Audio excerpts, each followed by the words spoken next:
Hello, everybody, and welcome to the third Wednesday webinar by Third Wunder. My name is Mohamed. I'm founder of Third Wunder, and today we are going to be talking about grabbing attention from your audience, how to create a community and how to create engagement with your audience. Now, this question comes along the fact that people's interactions and engagements online have been changing quite a bit in the last year or so.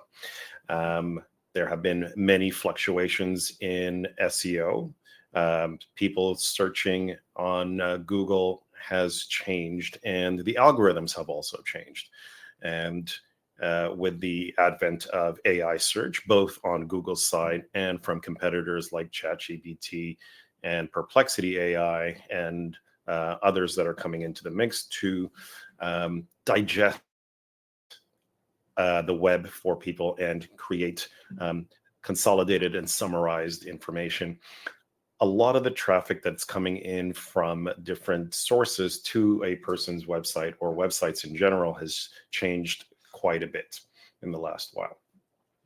And in saying that, people's expectations of engagement has changed as well. So while there's an ever-growing need for original content and content that hits the mark, what people are finding is that they want personalized content that really speaks to them. And that's getting a lot harder to do, and it's getting very saturated. Organic reach in general has also been shifting in social with an influx of paid accounts, meme accounts. You have a lot of influencers that are pushing their own narrative, usually through paid collaborations and all of that. And general and not to say organic, but authentic content is starting to be eroded on social media as well. And the attention economy there is getting very overloaded. What's happening now is that people are retreating a lot from these big, open, noisy environments, and they're starting to create their own niche groups and communities. And you see that in the influx of Facebook groups, LinkedIn groups to a certain extent, but primarily Slack channels, Discord channels, closed LinkedIn groups, WhatsApp communities, where people are talking to others that are like-minded in a way that one feels natural, feels organic, feels like people are talking to each other genuinely without an agenda to sell, to convert, to do all of those things that all us marketers love to throw out there. So what's happening is organic reach on any of these social networks is also plummeting. Like if you look at organic reach in Facebook from, let's say, 2012 in the heyday of social media, which was around 16%. In 2023, it's down to 1.52%, right? So what that means is that whatever you push out there, either on a personal level or even on a company level, that is shrinking in in terms of mind share and market share. So what's happening is people just want to have conversations with other people. People want to have and want to congregate around common topics, whether it's their favorite movies or favorite movie genre, or the type of food they're interested in, or destinations they want to travel to. They coalesce around these topics. And just from last year, about 80, let's say from the biggest market that we can find data on, 88% of Americans have actively engaged in niche communities. And nearly half of younger consumers, that's around 45% of consumers online, are really gravitating to private conversations or niche communities. So what does that mean for us as marketers, or as business owners, or entrepreneurs, or people that work in organizations that are really pushing out or trying to engage with the community that we serve, our clients, our constituencies? how do we get that engagement? And search, like I mentioned before, in the last year has seen some volatility. So what we end up needing to do is whatever we get, we want to nurture a lot more.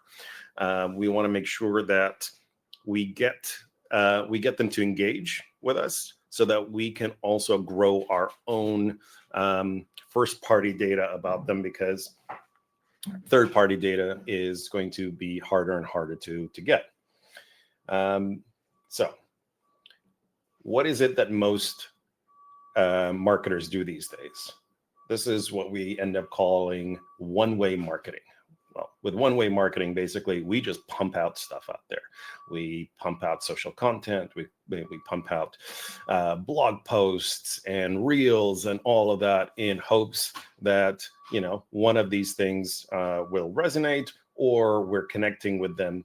But one of the things that we don't necessarily do, and I see this a lot from either from our clients or in the industry at large, many people don't create conversation. They don't push for a two-way dialogue, because it's hard. It's hard. It's time consuming. You need to be very timely with it. So for instance, most blogs will have their comments turned off. And that is for what? The fact that there's a lot of spam that ends up in your comments. It's very hard and time consuming to moderate. And it's just something that over time, especially depending on the subject matter, if you end up with a news site and you have something very political, most people, it'll just turn into a flame war. So what you want to do is you turn that off. But how do you go off and actually create engagement on your website when you get the traffic? Once you get people over, how do we think beyond the traffic that you get, and how do we get them to give you something about themselves, engage with you, and so that you can draw them in a little closer. Now, at the end of the day, we always want to grow our first-party data, and that means creating an email list, right? And with an email list, we need to make sure that we know who these people are, what they're interested in, what's the next step to communicating with them, to reaching out to them. How do we personalize communications with them, right? And that's through dialogue, through asking questions, creating conversations, creating commentary, and opening it up for people to give you that information. So how do we talk to our audience? Now, there's multiple ways that we can go about this, and it all really starts with the first entry point. The majority of the time, the first entry point is through something that you've shared online. They've either published a blog post and they've come through search. You've published something on LinkedIn or Instagram or anything like that, and they've seen it. But are we getting them to do something, to say something, to engage with it, to comment, to share, and all of that?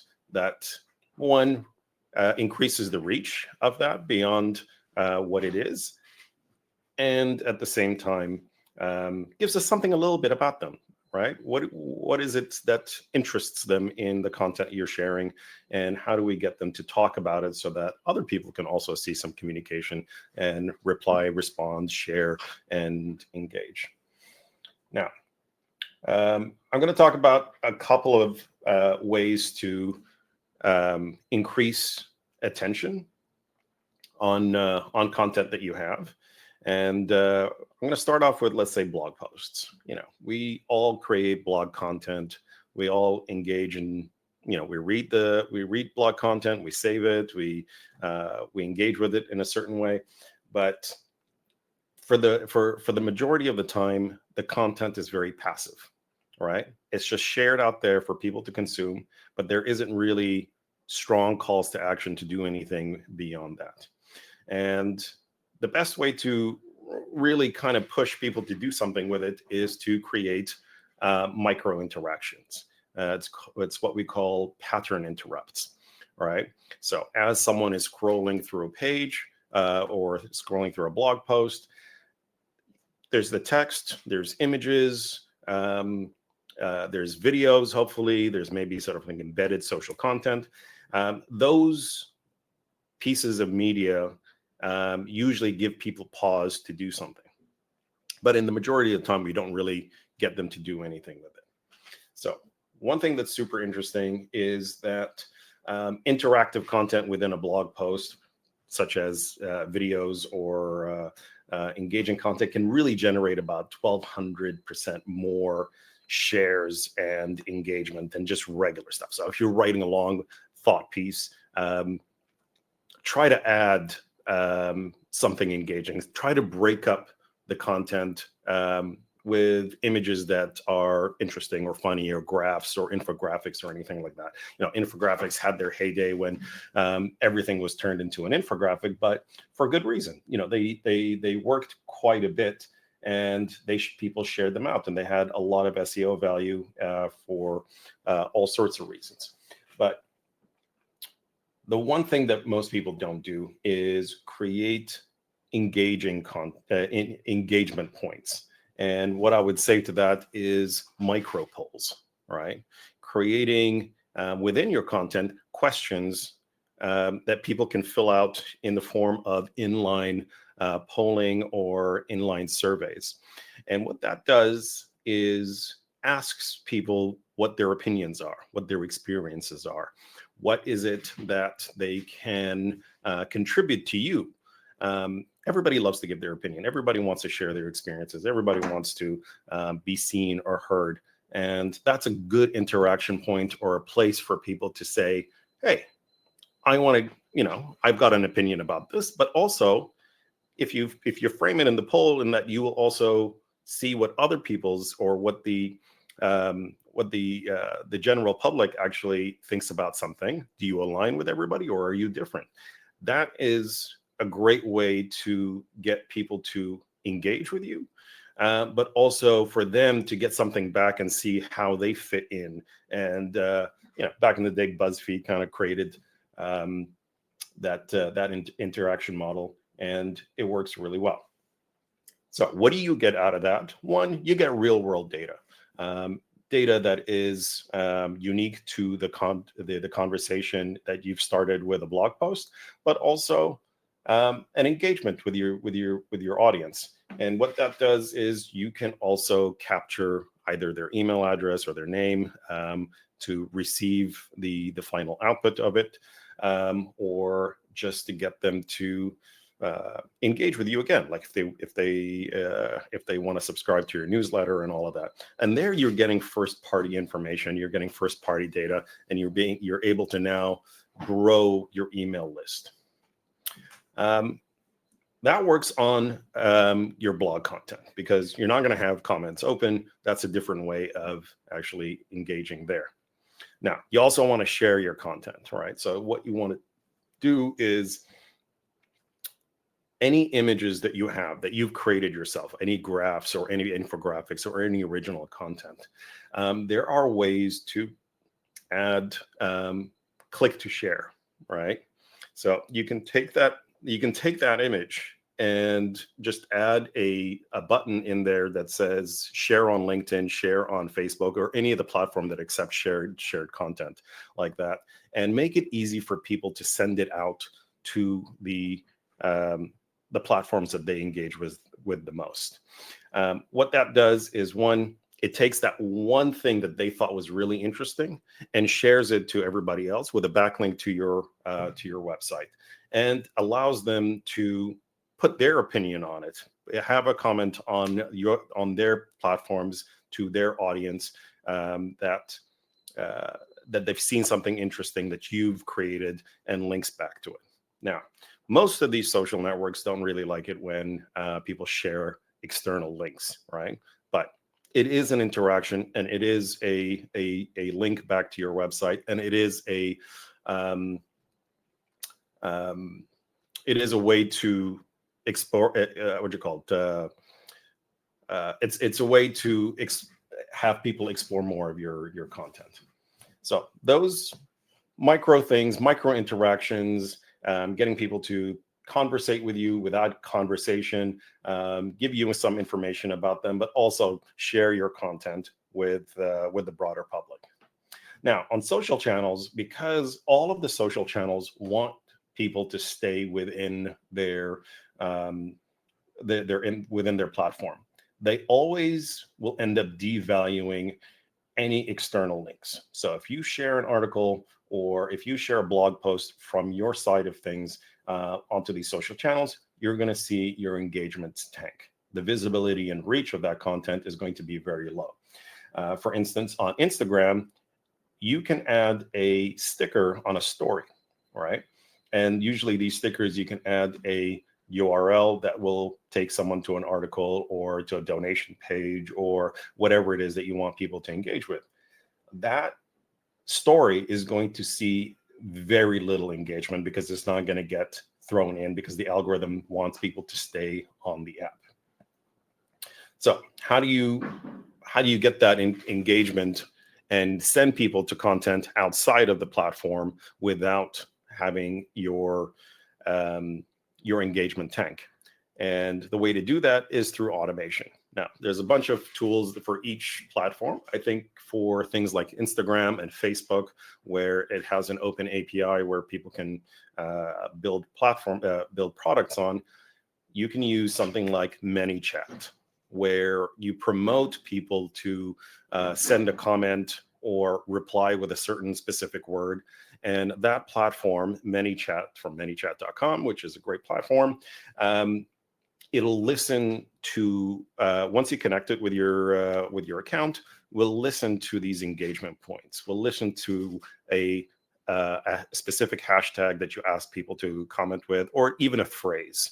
And what that'll do is automatically send them a direct message with whatever content that you want. So what does that do? That there reduces the overhead that you have of always being on. You don't want to be sitting there with your phone, always waiting for people and missing out these notifications because you had it on silent, you were on a meeting, or you're watching a movie. You don't want to be always on, right? So this is where automation comes along and gives you that extra boost and edge to, one, be really attentive to your audience and throw at them what they were asking for. So for instance, if you had a promotion on a product and you said, reply in the comments below with hashtag XYZ, as soon as they type that in, you can reply to that message with, hey, check your DMs, just sent you a coupon code, for instance, or ask them or send them a link to a specific URL or a promotion of some sort. All right. This type of thing works on Instagram stories, Instagram reels, Instagram posts, and as well as anything on Facebook.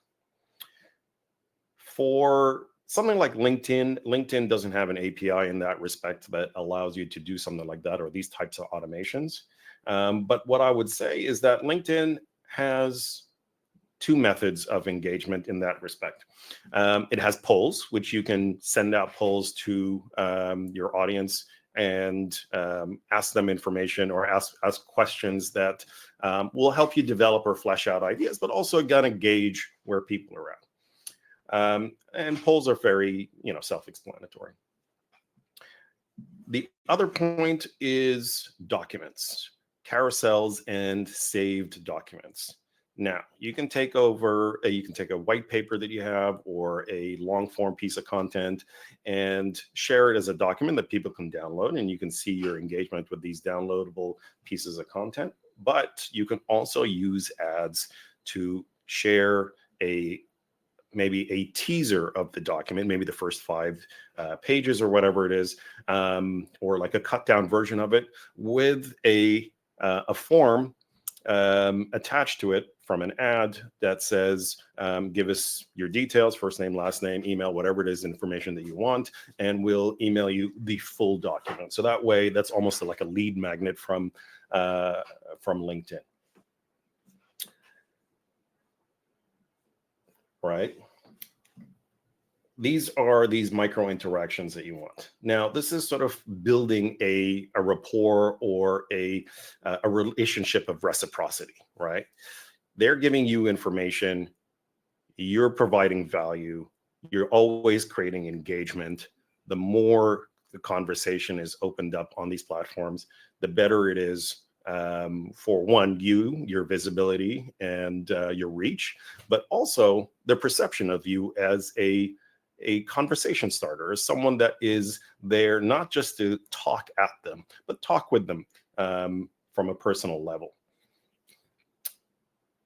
Now, most people have now started to move into these niche communities, right? There's no shortage of Slack channels and Discord channels that are specific to an industry at large or a specific conversation, right?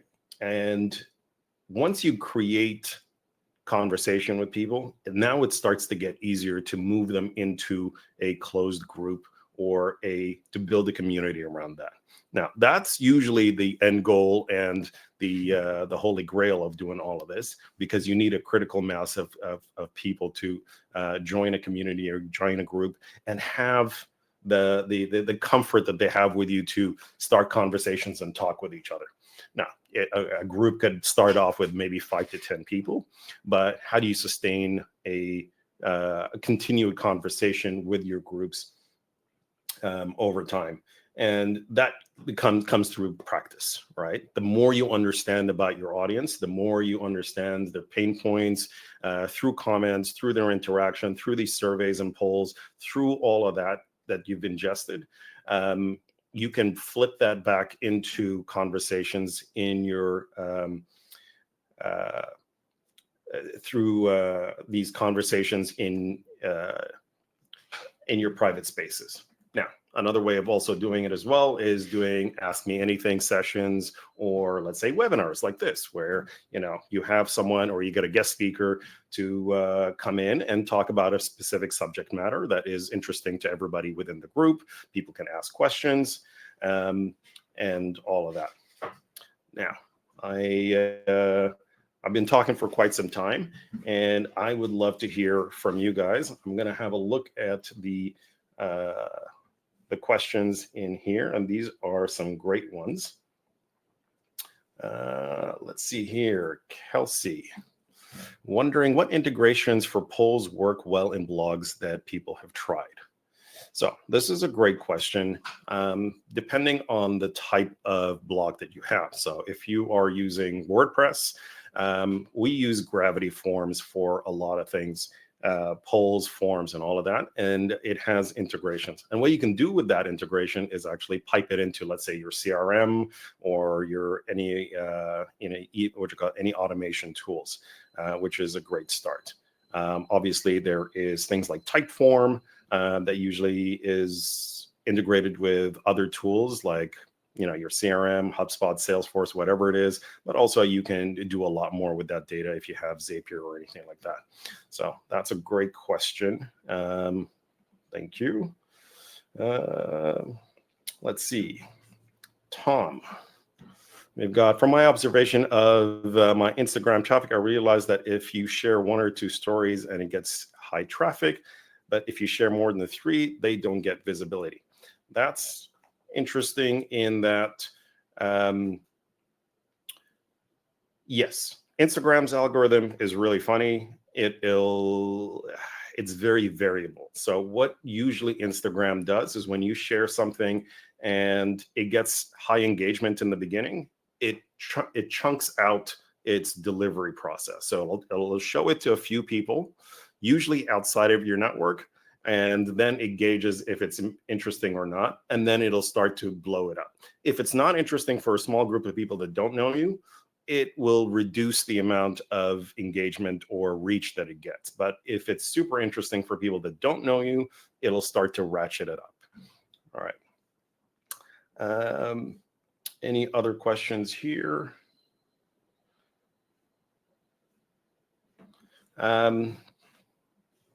Right. Again, from Tom, what do you think about LinkedIn in automation? I see that if you automate a post rather than intentionally post it, they get a really low traction.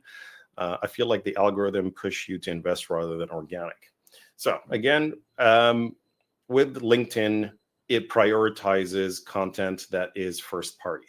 So if you have a blog post, you'll get a lot more engagement and reach if you publish it on LinkedIn itself. So LinkedIn has an article or almost like a blog and a newsletter now that they've implemented that. LinkedIn is trying to be everything for businesses, from documents, carousels, polls, live webinars. You've got newsletters and articles, and then you got microblogging, and then you've got video. So whatever it is that you do on LinkedIn and it's first party, it's going to get a lot more reach than, let's say, sharing an article on your blog to get to that. Now, there's two ways. There's two things that are super interesting about this.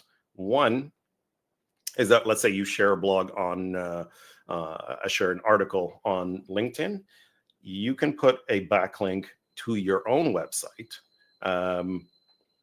that will drive traffic to that. Now, the second part is that with the advent of search AI or AI search, Google is now prioritizing large content farms, let's say like Reddit and LinkedIn. So whatever it is that you publish on LinkedIn is publicly accessible to search engines.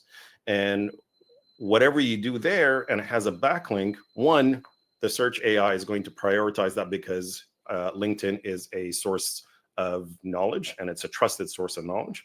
But two, now you're getting authoritative backlinks to your own website from a huge source there. So play around with publishing on LinkedIn and adding value to that community and having the conversation started from there. Okay. Any more questions? Thank you, guys. That's a lot of stuff over here. Lots of engagement. I'm curious if you have any more questions for me on this one. Okay. Just before we go, I'd love to get your just a small little poll over here, just because I am talking about polls. I'd like to know, what is your biggest struggle when it comes to engaging with your audience? Is it, one, getting people to notice your content, or keeping their attention once they engage, or encouraging interactions, comments, likes, and shares, and turning engagement into conversation? Okay, so we've got one. All right.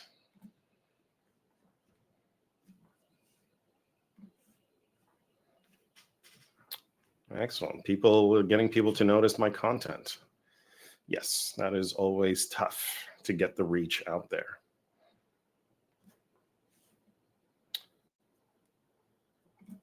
Awesome.